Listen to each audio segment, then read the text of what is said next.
Hey everybody, this is Dr. Jacobs. This week we're going to learn about middle adulthood. Let's go ahead and get started. There's some things that I want you to be able to do by the end of the unit. I would like you to be able to describe middle adulthood developmental tasks. I would like you to explain physical changes related with midlife. I'd like you to be able to discuss menopause and andropause. I'd also like you to be able to explain some of the changes in cognition that we see in middle adulthood. I'd like you to be able to distinguish between different types of control beliefs. I'd also like you to be able to distinguish between crystallized and fluid intelligences and explain how they change across the lifespan. I would also like you to be able to explain how generativity changes throughout the lifespan and how it influences memories. I'd like you to also be able to describe socio-emotional selectivity theory. I'd also like you to be able to explain and provide examples of selective optimization with compensation. I'd like you to be able to explain the big five and where you personally stand on each of these five traits. During this lecture, you're actually going to take a big five inventory that you're going to need to use later on in class. So we'll do it this week, and then you want to save it for your final project. Also, we'd like you to be able to describe different aspects that go into an optimal workplace. I'd also like you to describe the main marital pathway within Western civilizations. All right, so that's where we're going to start. So middle adulthood, typically research says that this spans from 40 years old up to 65 years old.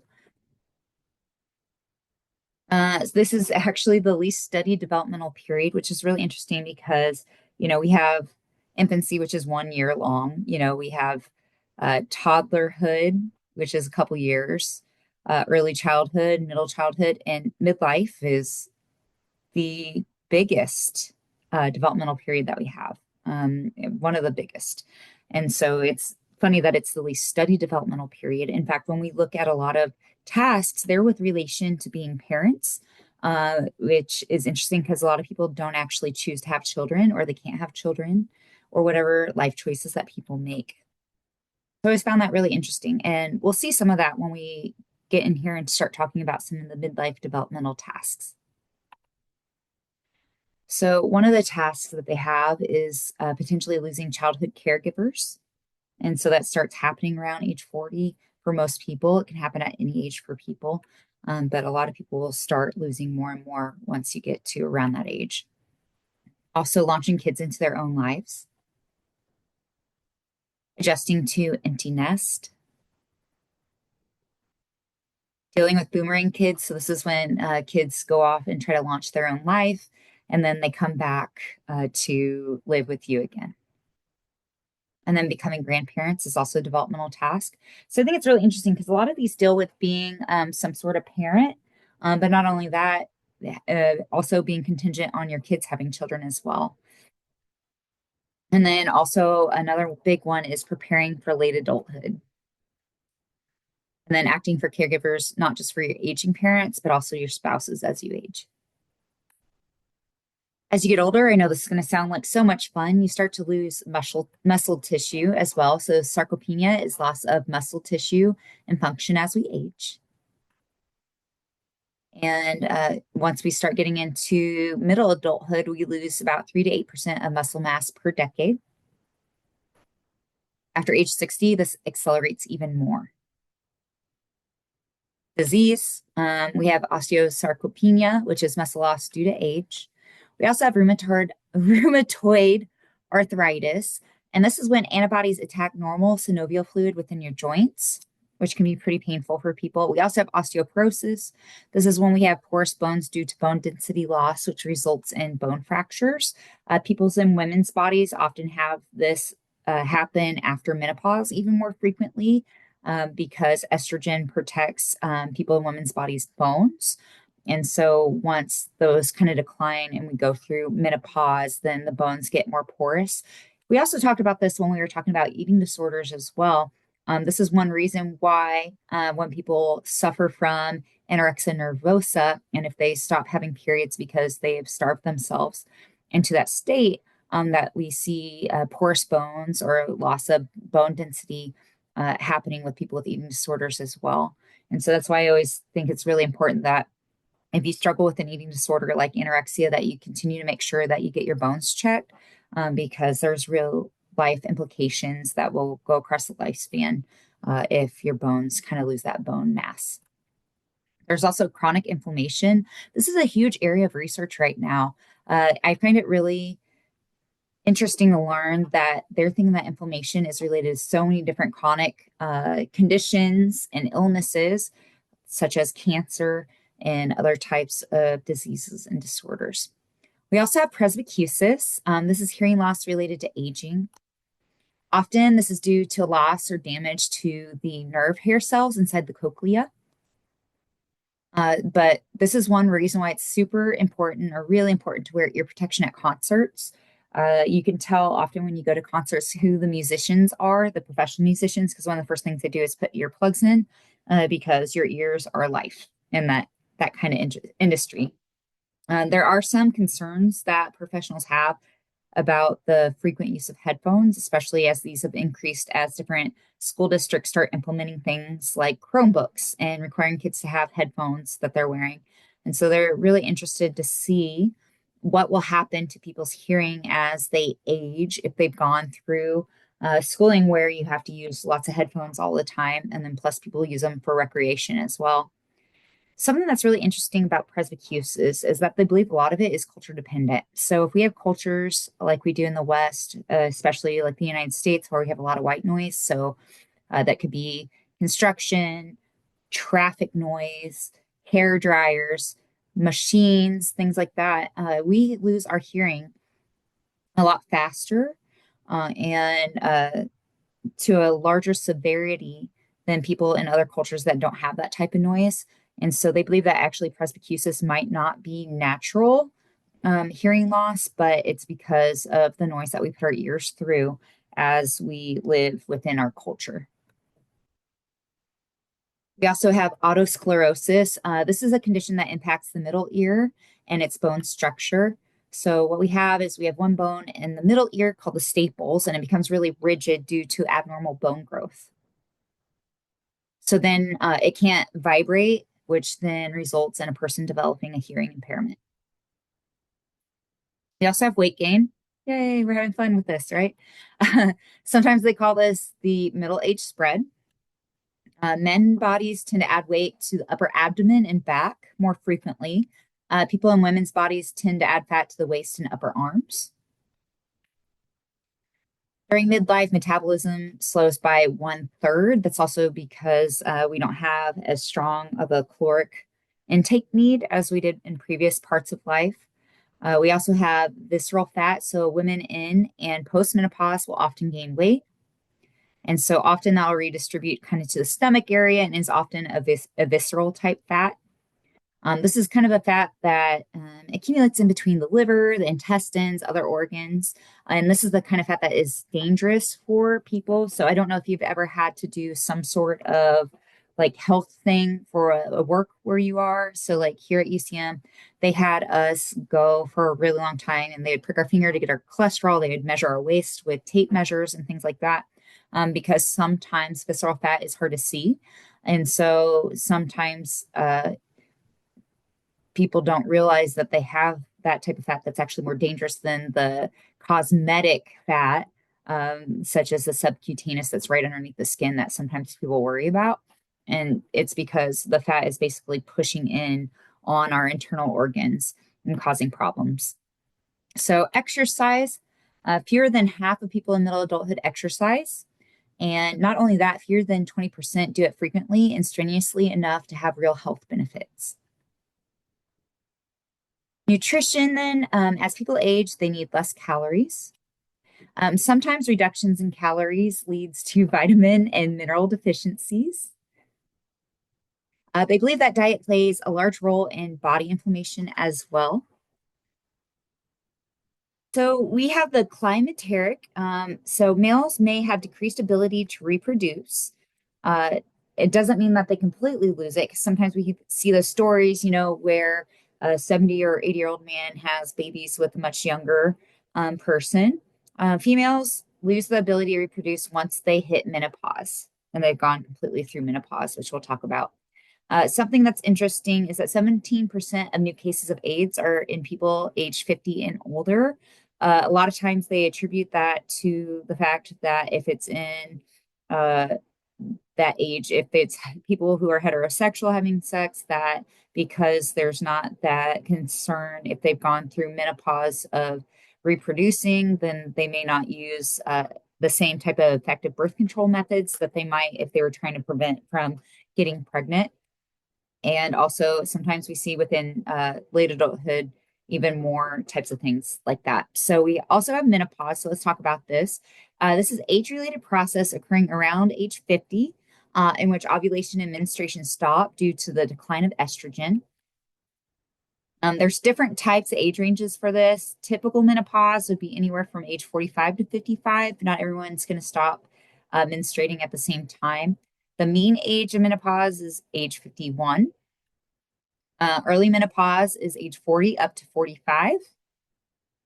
And premature menopause is considered before 40 years old. Many times, if someone goes through premature menopause, it's due to treatments for cancer or premature ovarian insufficiency or POI.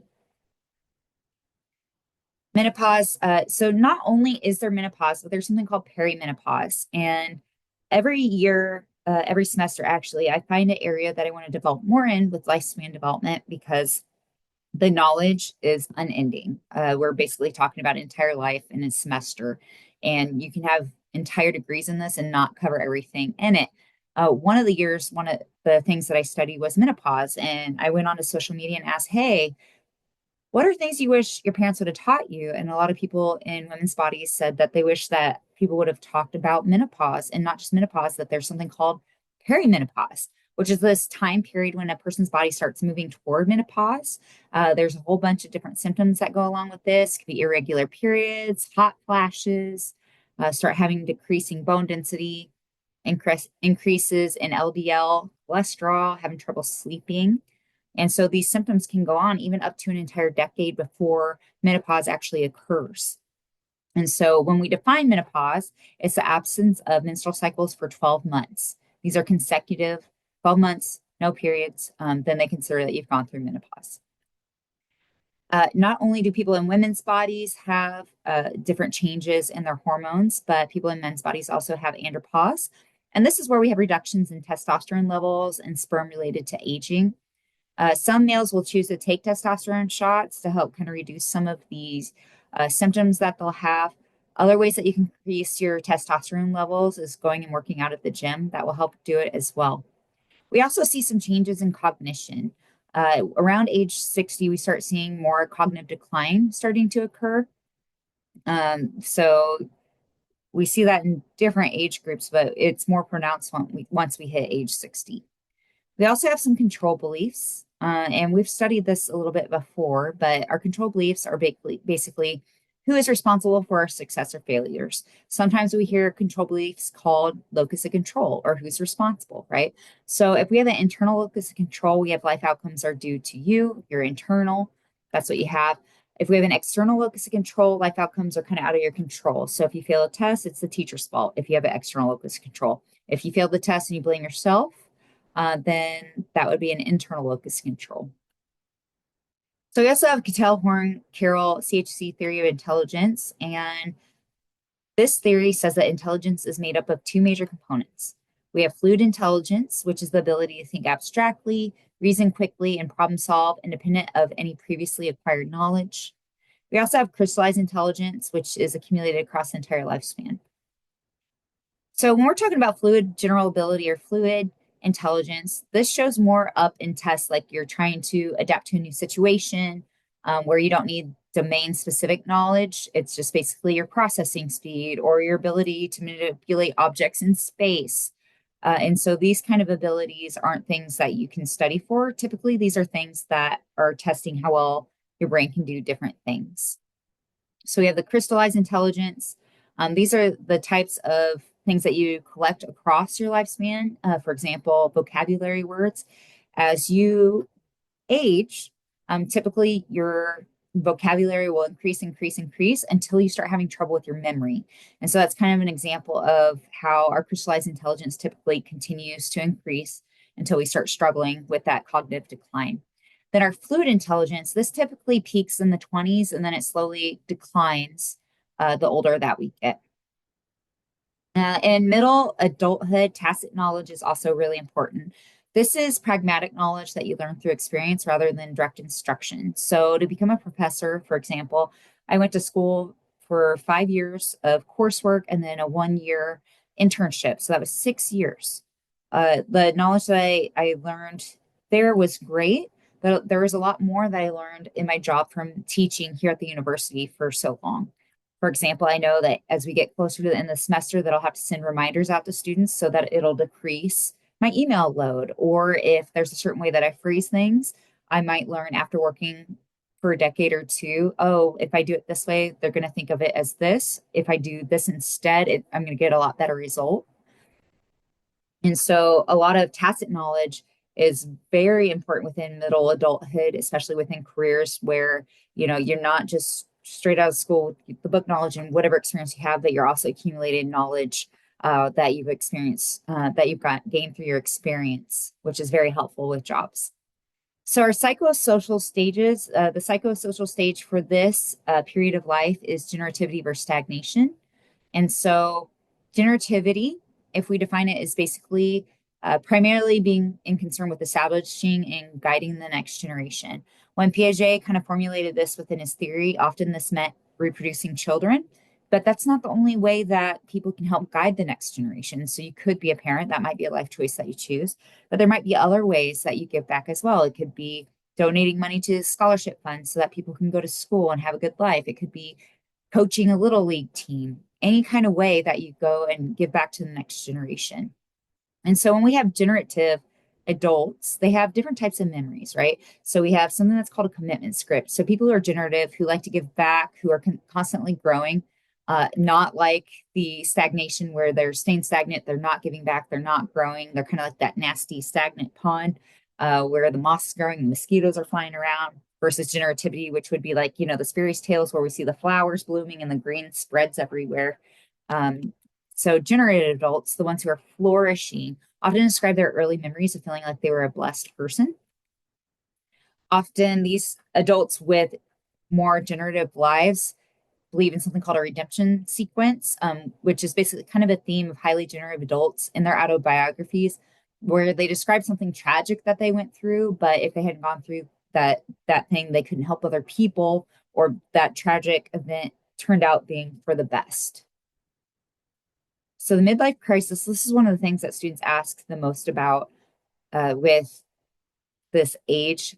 So it has something called a stage crisis view. In this, the researchers believe there's significant change between age 40 and 45. And this was a time for taking stock and recalibrating what was important in life. I bet you all have some stereotypes of what a midlife crisis might look like, including someone purchasing this big sports car or all these different things that could happen in midlife. Something that was interesting, though, is that in the study that originally established having midlife crises, they used a very small sample, and it wasn't really replicated except for by the original author's wife, I think it was, and the wife did this with women. And so they actually don't know if the midlife crisis really exists. And if it does exist, if people recognize like how they want to change their life, I think a lot of times midlife crises have bad connotations to them. But if someone is not living the life they want, is it necessarily a bad thing if they change it to get to who they want to be or what they want to do with their time? So I thought that was interesting. We also experienced socio-emotional selectivity theory. So as time horizons shrink and people become more selective about what they're doing with their life, so they invest greater resources in things that are emotionally meaningful goals and activities rather than wasting their time. This could also look like limiting who friends are. I think as we're younger, we're more likely to have friends that are not great for us, our goals, or our emotional health even. But as we get older, most people start cutting people loose. And with this isn't dealing necessarily with how old someone is, but more how aware people become of what little time they have left. So this is really interesting because also after 50 years old, there's increased subjective well-being. So often after 50 years old, people start feeling happier. We also have something called selective optimization and compensation. Sometimes you'll hear it as selective optimization with compensation. You'll hear it both ways. These are some basic things that people can do as they age to kind of minimize some of the aging complications that they have. So the first part involves focusing on a particular goal, whatever goal that you have. Second, you optimize and you work hard to perform with the strengths that you have. And then compensation, you use other strategies to compensate for weaknesses. So if you're really good and creative and something you're good at doing is getting things done, but you're not necessarily great at remembering all the things that you have to get done, you might establish whatever your goal is.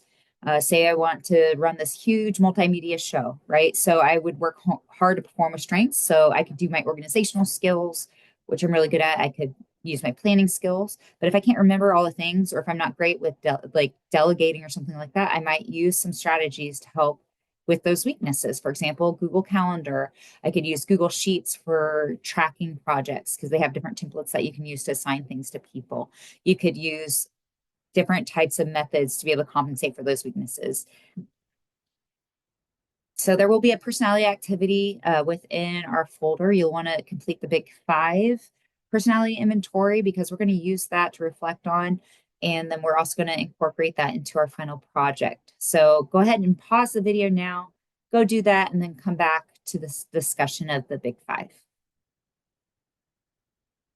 All right, so the Big Five, there is a mnemonic or an acronym that people use to remember what the Big Five are, and it's OCEAN. So we'll go through each of them. The O represents openness to experience. So people who are high in this personality trait are open to trying new things, right? If you have low openness to experience, you might like the same things every day, So like, uh, I have someone close to my life who is not very open to new experiences, and if they could have potatoes every single day, that's what they would eat. They would eat potatoes and some sort of meat every day for the rest of their life. They don't want to try new things.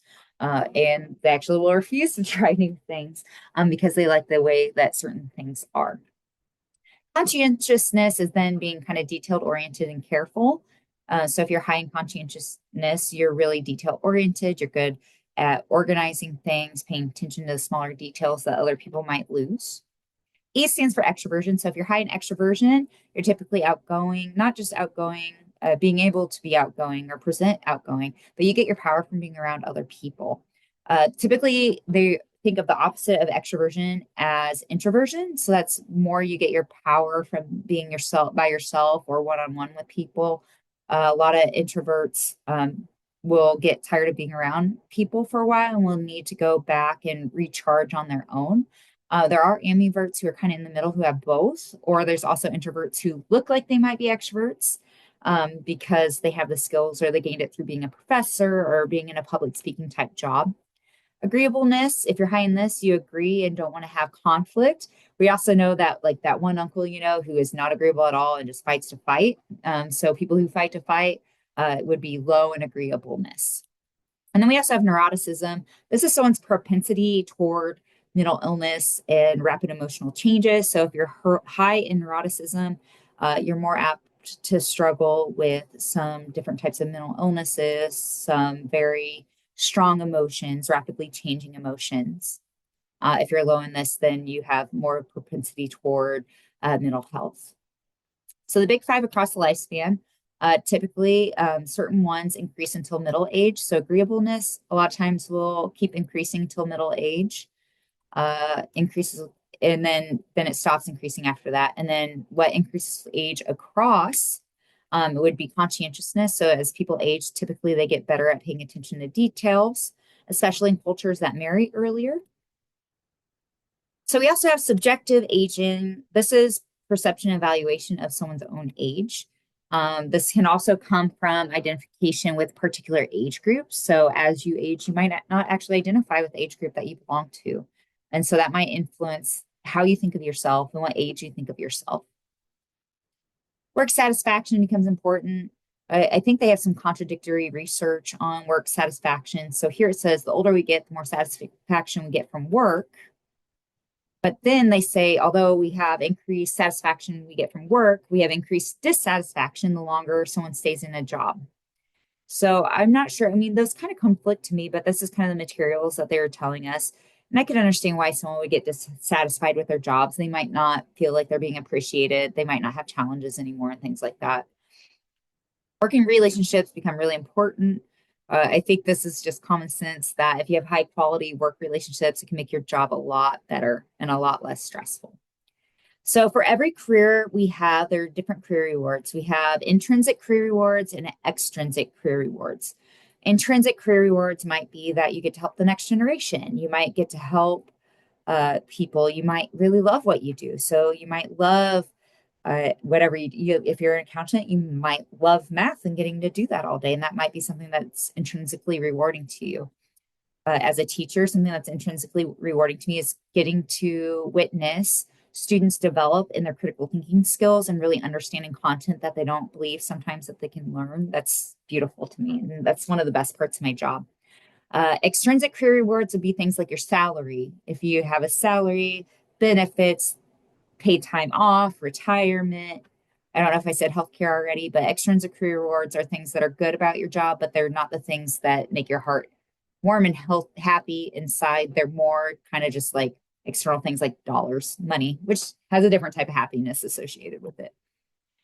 So in middle adulthood, there's several things that they say motivate people to continue to work. One is growth and development. So if you're able to have new challenges, that will help you be motivated to continue and work. As you age and you're in places longer, and you might gain more recognition, gain more power because you've been there in your knowledge base. Also, security, having income is a really big motivator for people in middle adulthood. Income and benefits are really important, especially because, you can't draw on retirement at certain points without penalties and things like that. So income's a really big thing. Generativity. So a lot of people like being able to take on that mentoring role in the next generation of workers. So marital satisfaction, we've spoken about this one before. They say within Western civilizations that marital satisfaction is in a U-shaped curve. So they say that you're happiest at honeymoon, it peaks. And then if you choose to have kids, it goes down, down, down, down, down until it's rock bottom. And then when kids leave, it starts going back up, up, up, up, up, up, up. They don't know if that's an actual difference and if this is actually how marital satisfaction goes because the theorists on this one use a cross-sectional design. And when they used a cross-sectional design for this, they were testing different generations. So they're not sure if it's actually because marital satisfaction does that or if different generations have different levels of satisfaction in their own marriage. Okay, so again, peak at honeymoon, steepest decline in the first few years, empty nest, it goes right back up. There's different types of marriages that we can learn about. There's vitalized marriage, which is very high relationship quality. There's harmonious relationships, some areas of tension and disagreement, but still broad agreement on major issues. Traditional marriages, which is kind of painful to hear, but they say less emphasis on emotional closeness, but still slightly above average. We have conflicted marriages where they accomplish functional goals like parenting, but have a lot of interpersonal conflict. And then we have devitalized, where it's low across all areas, little interpersonal closeness, little agreement on family roles, and these can be really painful. So familial relationships within middle adulthood, a lot of times there'll be people who are considered a sandwich generation. This is where they're taking care of their children and aging parents at the same time. A lot of middle adults will end up keeping, so they'll organize events and communication to try to maintain family ties because as people age and have children of their own and things like that, it gets a little bit more complicated for extended families to keep in contact. We also have abuse. This unit went over abuse, physical abuse, which is intentional use of physical force to cause harm. We also have sexual abuse, the act of forcing someone to participate in a sexual act against their will. And we also have psychological abuse, which is the hardest one to understand. And it's also the hardest one usually to prove. But this is a pattern behavior in which one person deliberately and repeatedly subjects another to non-physical acts that are detrimental to behavioral and effective functioning and overall mental well-being. We have divorce. Divorce is the legal dissolution of marriage. Slightly less than 50% of marriages in divorce. As one divorce happens, divorce rates increase for each subsequent marriage. So once a person gets one divorce, they're at a higher risk of getting future divorces as well. When they have this 50% of marriages in divorce, they're not talking about first marriages. They're talking about all of the marriages overall. It's a really hard statistic to be able to calculate because someone's first marriage might be to someone who it's their second marriage and so forth. So they really have a hard time kind of calculating this statistic. So it's marriages overall, not just necessarily first marriages. All right, this is what we have for this week. Hopefully, you learned a lot. We're getting really close to the end of the semester, and hopefully, your stress levels are not super high right now. I look forward to wrapping up with you all very, very soon and getting to see all of your cool projects. So, hope you all have a great week, and I'll see you soon.